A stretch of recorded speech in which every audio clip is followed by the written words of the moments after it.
पुसद येथे गांजा शेतीवर पोलिसांनी मोठी कार्यवाही केली आहे।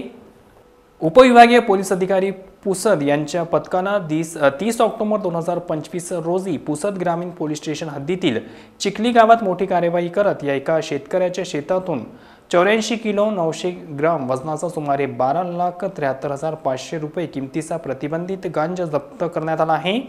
या प्रकरणी एका 65 वर्षीय शेतकऱ्याला अटक करण्यात आली आहे।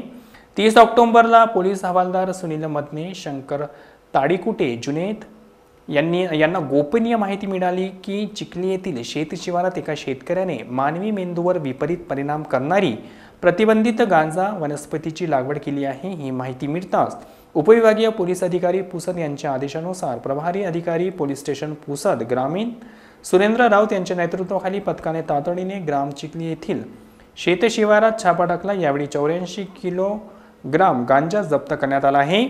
चिंतामण हरिभाऊ डाखोरे वय 65 वर्ष राहणार चिखली यांच्या शेतात केलेल्या कारवाईत पोलिसांनी सुमारे 12.5 लाख रुपये किमतीचा गांजा पकडला आहे। हा गांजा जप्त करण्यात आला असून आरोपी चिंतामण हरिभाऊ डाखोरे यास अटक करण्यात आली आहे। त्यांच्या विरुद्ध पुसद ग्रामीण पोलीस स्टेशनमध्ये NDPS कायद्यानुसार गुन्हा दाखल करण्यात आला आहे। ही कारवाई पोलीस अधीक्षक कुमार चिंता यांच्या मार्गदर्शनाखाली करण्यात आली।